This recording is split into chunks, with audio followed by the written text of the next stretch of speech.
Dallas, I forgot to, I went to play games with him, and we were playing. He told me, jerk. Oh, did he? Gosh. Yeah, we were playing Onitama, and he just took all the pieces and just threw them into the box. And said, "Hey, who am I?"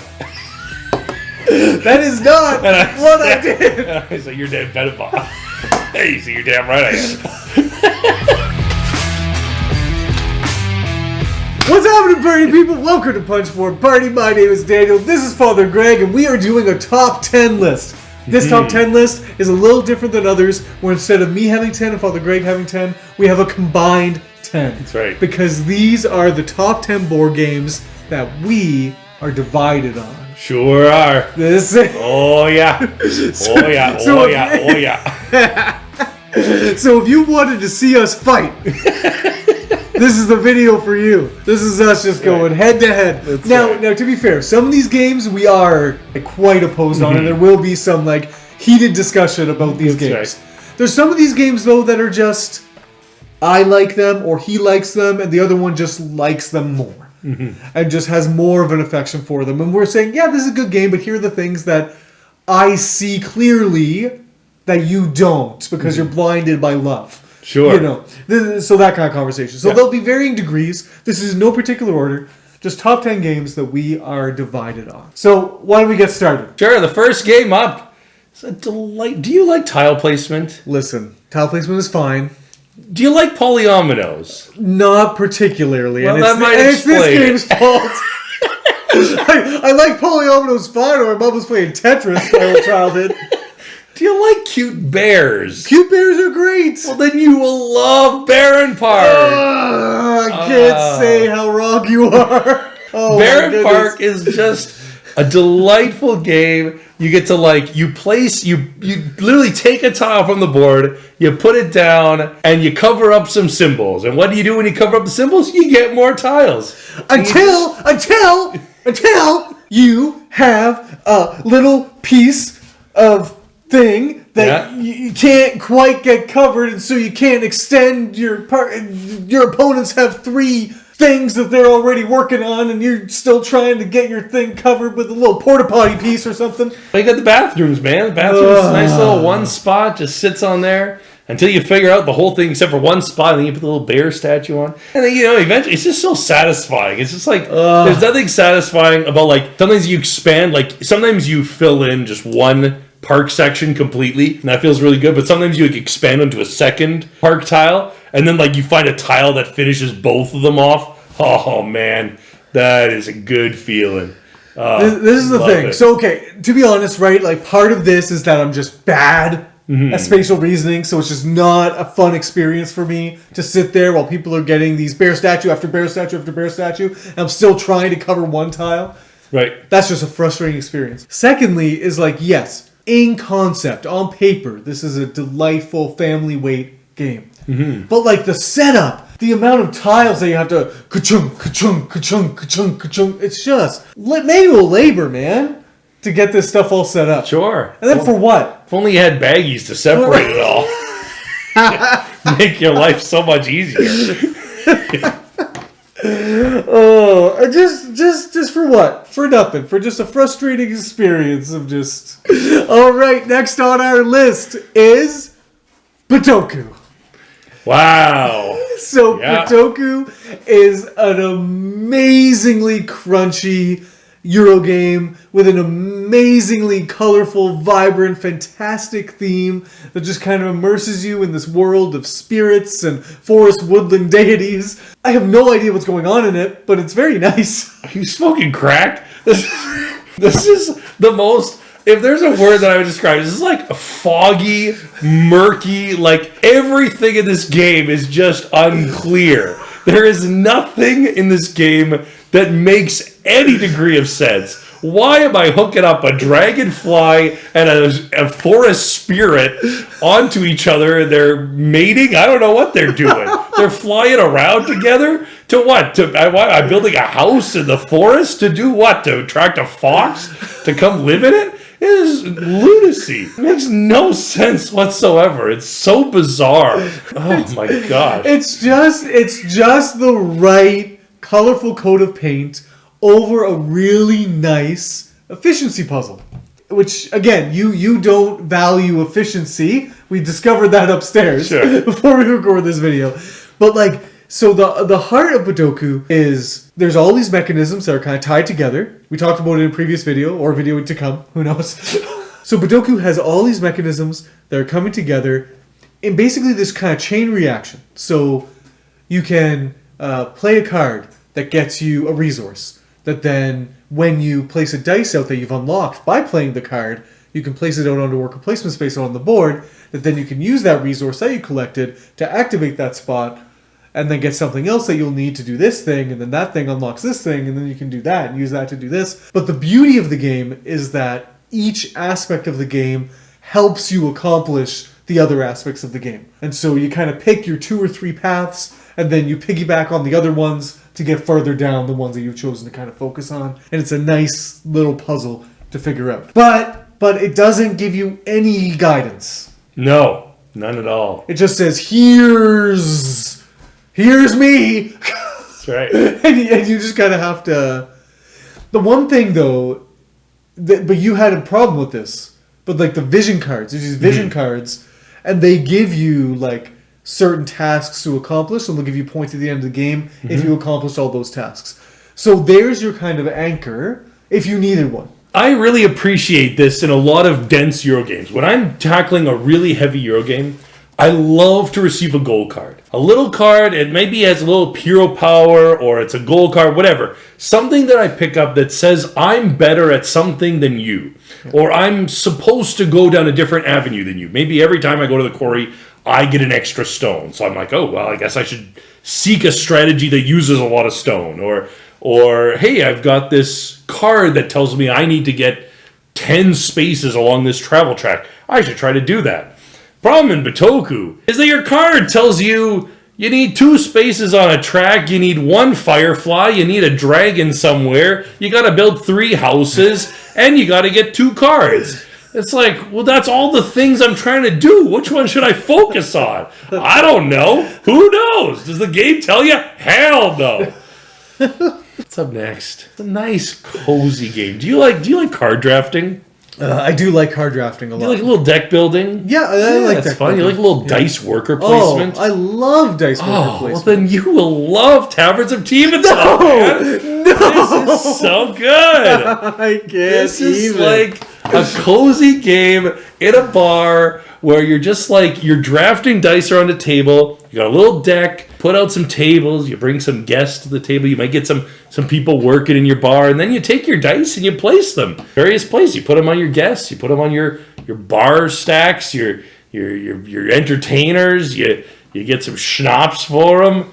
It's just delightful. This game does nothing but play you. Like, everything you do is just like, oh, I can do this, so I'll do this. I can do that, so I'll do that. I can do this, so I'll do that. Oh, and because I did that, it just gave me a bunch of stuff. So I guess I'll move up those tracks. Okay, I got more stuff. But, like, there's nothing that you're doing to actually, like, put input into those decisions or to actually, like, try and manipulate and get to where you want to go.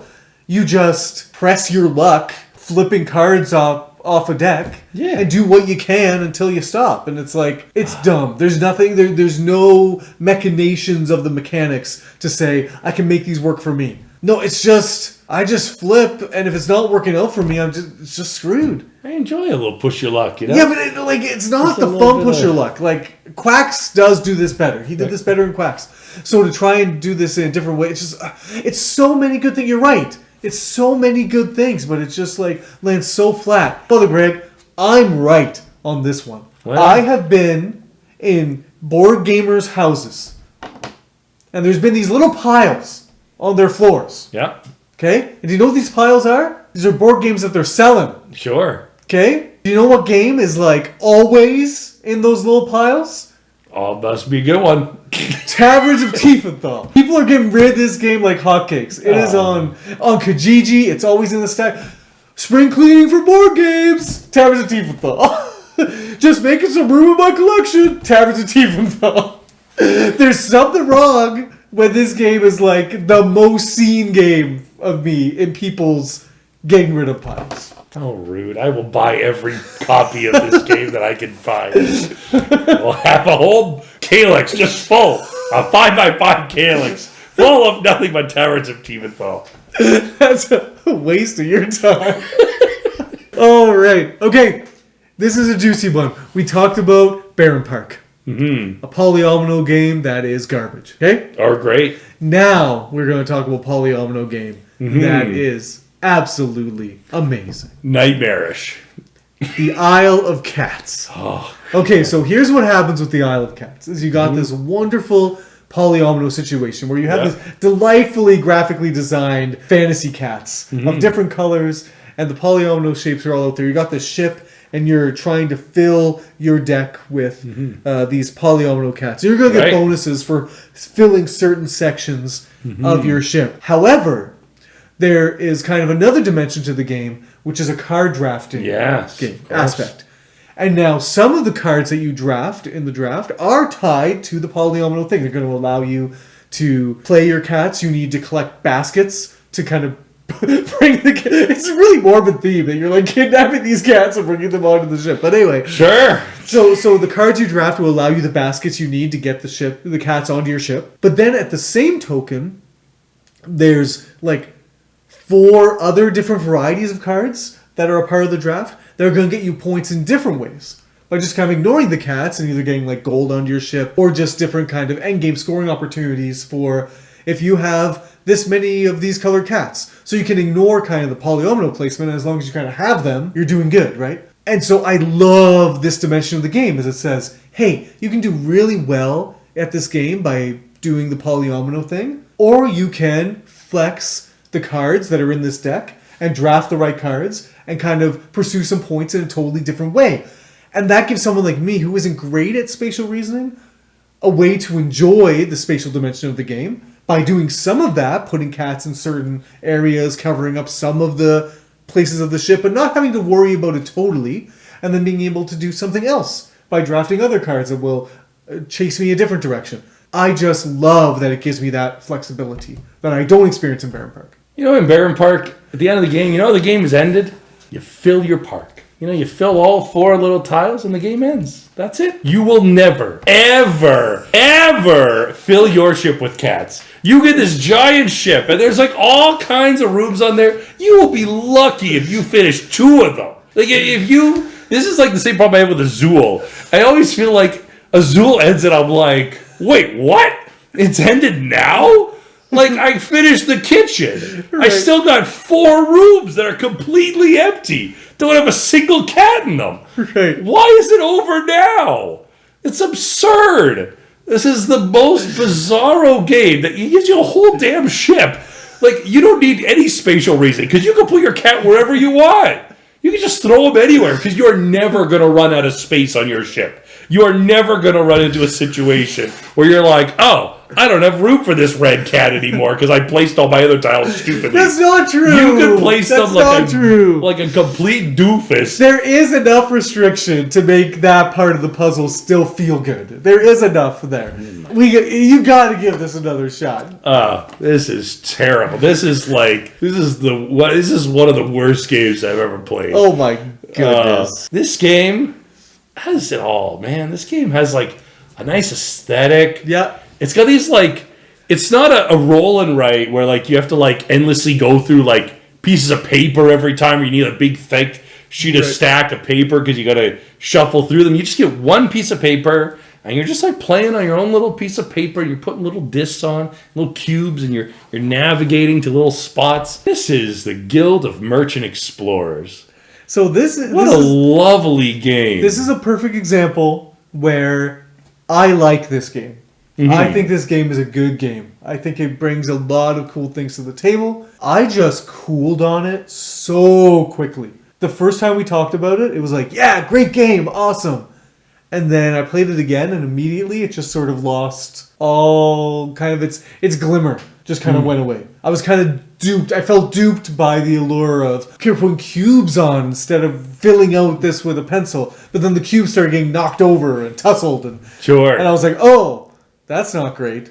And then I was like, oh, it's really cool that like you're not just like placing a cube on a space each turn, but you have these like actions that activate that like I can place a whole row of cubes along water spaces, or I can place 3 cubes in farm spaces or whatever. And like, oh, that's really neat that you can, your placement is, until all of a sudden the order that these cards were activated to give you these placements kept on screwing me over again and again and again, where it's like I needed the order to be a very specific way to get to where I needed to go.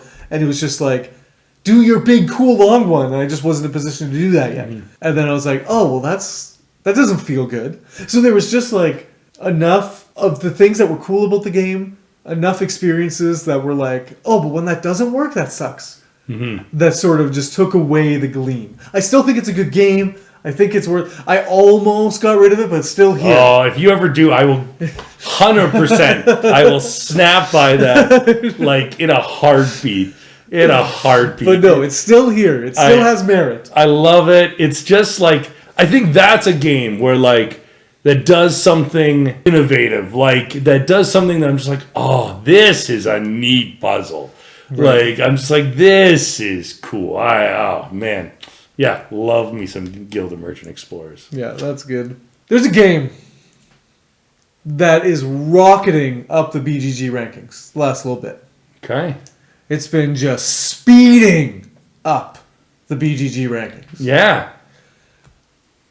A nice renaissance for Days of Wonder. Heat, pedal to the metal. Love me some Days of Wonder. And I just don't understand. Do you know what this feels like to me? This feels like people were like, oh, a racing game that's actually competent at recreating the feelings of racing. This is the best game ever. It's like, no, you have to realize that like being the best racing game still means you're like not a great game. No! That's not true. You just gotta realize that like if you're recreating a car race, you're still not like, you're not punching very high. Like, now, okay, don't get me wrong. I do enjoy this game. It's staying in my collection. It gets to the table quite often. But every time it's gotten to the table, the reaction has been mixed. Half of the group really likes it. They really, really like it. Then half the group is like, and I just feel like the way that this is like rocketing up, it's not recognizing some of its problems. Like there are some gleaming problems that you can run across in this game. The middle of the game, where it's like things just slow down. And I get why they turns. Yeah, man, you gotta be careful. You gotta be careful around those turns. And man. I get it. I get that that's the game. I get that that's how you make the game tense. But like, it doesn't feel fun to slow down in a racing game. You want to speed up. You want to go. You can't blow up your engine, man. And it's just that there is like the time it takes to play sometimes too with higher player counts gets a little long. The time it takes to get to your turn. There's some aspects of the game that are simultaneous play, and that's great. But there is still this count. And they have numbers on the sides of the track that help you do the math quicker, so that's nice. But like, it still just has some foibles that. So I don't think that this isn't a good game. I do think this is a good game. I just, again, I'm kind of boggled by... This should be kind of sitting at 500. It's kind of like 500, 800, like somewhere in that mix. But like the fact that it's like 180 something right now, I'm like... I love a good racing game. I love Flamme Rouge. I love Formula D. I love like Downforce. Any like racing game. They do have their own little particular things that I'm like, I would make them a little bit different. I make Flamme Rouge the track a little bit longer, you know. I maybe even Downforce a little bit longer. Might tweak one or two of the rules. Heat is by far, I would say, the best in that genre. Like I would put Flamme Rouge as maybe a close second, but oh man, Heat is good. Like it. Just the card drafting, the little like the heat mechanism, like what you do generate heat and like figure out a way to cool your engine and spending heat and then wanting to have heat on hand. Like that is cool. It's cool. It's so neat. Love it. Heat is worth checking out, but I don't know if it deserves the love it's getting. That's all I'm saying. That's all I'm saying. I'm happy to see it. Yeah, you ever like abstract strategy? No, never. Oh, well, that explains it.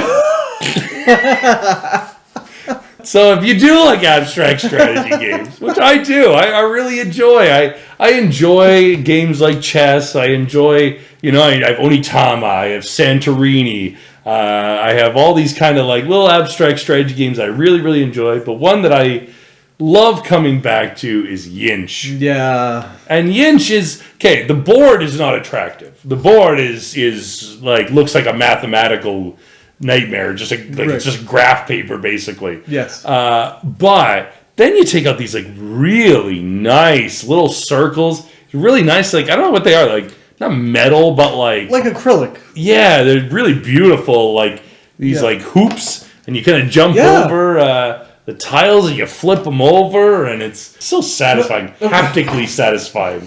It feels nice to touch.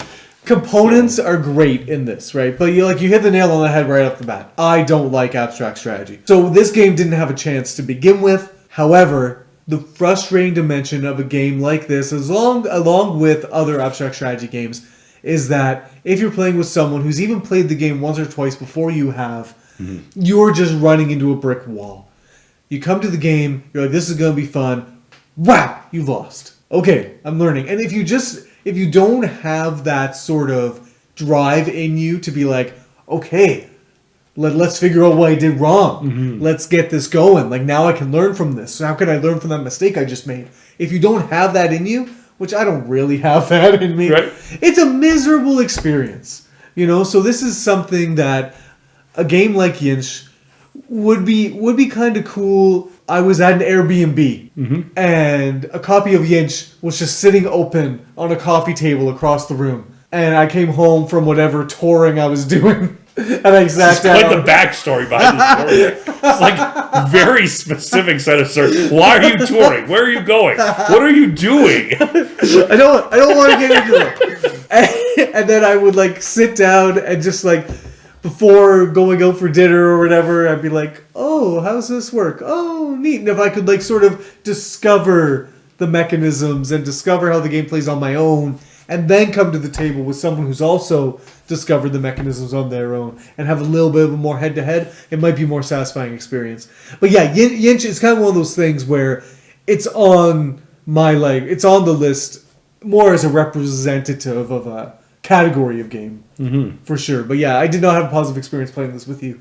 You just trounced me every time, and it wasn't fun. This game has been categorically, infallibly, without any question, stated as the best game of all time on Board Game Geek. This is, without a doubt, a Barras. Yeah, so it's just so satisfying. It's like a little Industrial Revolution. Who doesn't love that? Little resource management. It's just, it's complex, but it's also simple. You're just trying to make money, man. Right. Right. So good. So here's the deal with Brass, right? Is I recognize its masterful design. I recognize that the intricacies, the interconnections of building routes, when you build routes, when you build buildings, when you produce, when you take out a loan, trying to work up your economy engine, all that stuff. Really neatly designed. We did just play this recently.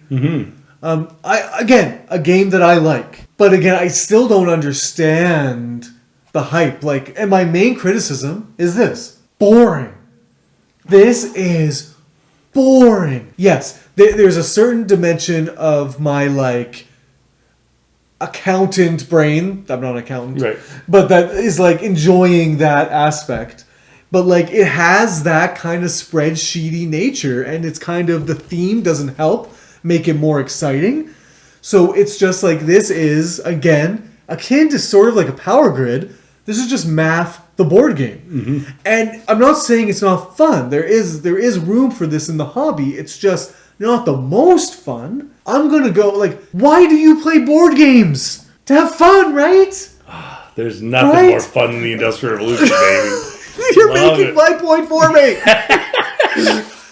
I love it. I think as opposed to Bitoku, where I was so confused, if I was teaching you Brass, I could tell you what your first 5 moves should be. Be like, you know what? Take a loan. Why not? Just go for it. Yeah. Then build a cotton mill, try to get it sold. Well, and that was a neat thing, right? Is it was a thrilling experience, kind of getting the hang of going into debt as your primary strategy for Brass, and that kind of being freeing and like, oh, that's how you play this game.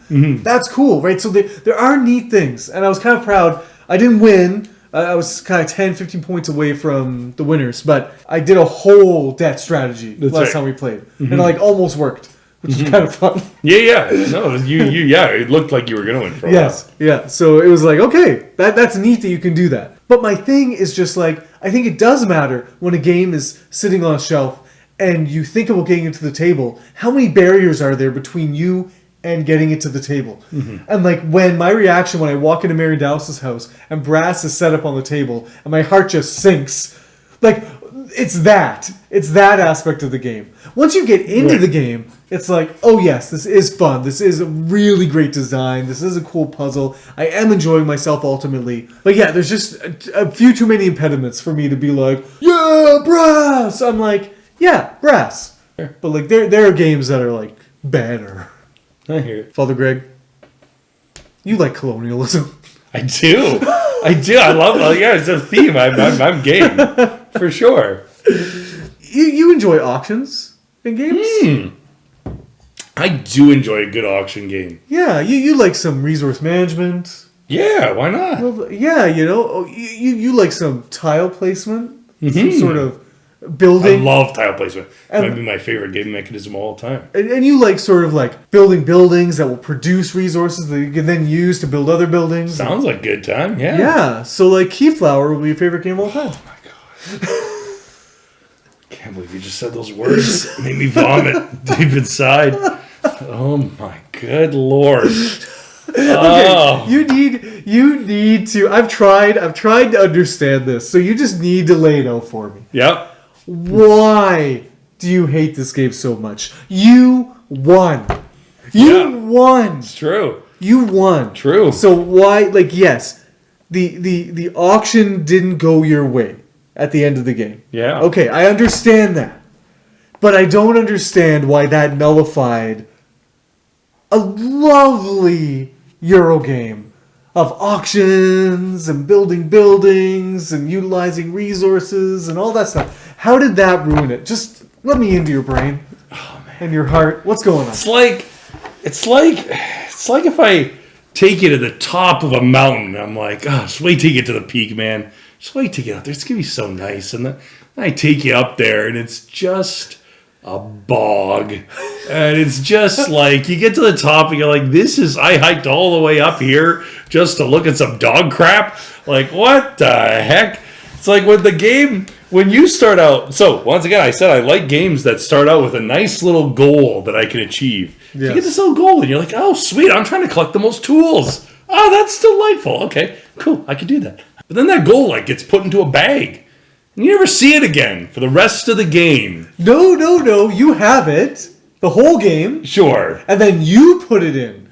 Sure. And then it gets drawn out randomly from this bag at a random, undetermined time. No, it's but I mean, like in terms of the order of which they're drawn out. They're drawn out from a bag. Right, there's just a randomness to the order in which they're drawn out. And then you auction these tiles off. So you spend your whole time building up tools, and you're like, okay, sweet, cool, got a lot of tools. Can't wait for that card to come up. And then some doofus next to you who has one tool decides and looks over and he's like, oh, well, I see you're going to get 8 points from that tile. I don't want to give you that. So I'll bid 20 meeples for that tile. You're like, why? It gives you 2 points. It's a completely useless tile for you. You have one tool in the whole damn game. Why would you want that tile? Oh, just because so you can't have it. Oh my gosh. I don't mind take that, but tell me you're going to slap me before you do. That just is rough. It's the silliest, stupidest thing. And yet you still won. Of course, because he made a dumb move. Guy just the guy up and bet on the most ridiculous tile. But it still infuriated me. Oh, yeah. Oh, give me the tile. Obviously that's the one I want. Why? Come on. True. Everyone else put one tile into the bag because you can choose. You get like dealt like 4, Yes. Yeah, but you yeah, don't yeah. have to keep them all. Yeah, that's right. And so everyone else put like 1 into the bag, and I put like at least like 3 in, Right. Because I was like, oh, I could do all 3 of these at the same time, and then Right. but I couldn't win 3 bets for them. Yeah. So I think that Keyflower is just a fantastic game. All the mechanisms work really well together, and it is a delightful. It just feels cozy when you're playing the game, but there is this element of tension. There's a high degree of tension throughout the game because it's driven by these auctions, and these auctions are powered by these meeples, and basically you put a meeple out to auction, and it's a certain color, and so then now that tile is being auctioned based on that color meeple. Right. So it's like you're determining the kind of currency that's accepted for this particular auction tile. Yes, so even if you have 18 red meeples, Yes. somebody puts a blue meeple on there, like, That's oh, right. yeah, we're auctioning off in blue. You're like, well, Yes. all right. So, but that's the thing, right? I see how that's frustrating, but it's also a cool mechanism. Like, that's a Right. cool way to play a game. So I think this is just a really good, solid Euro game. That, like, just a flaw in the game that I don't think is nearly as major as... Like, I don't think that would happen all the time. Sure, not if you're playing with normal people. Father Matthew. Just Hate naming you. him. All right, well, he's my boss. So I feel like there's a conflict of interest here. But here's, like, yeah. So, again, a game, too, though, where the rules are convoluted enough that it always takes me a while to get this to the table. I did end up getting rid of it because it just wasn't getting to the table enough.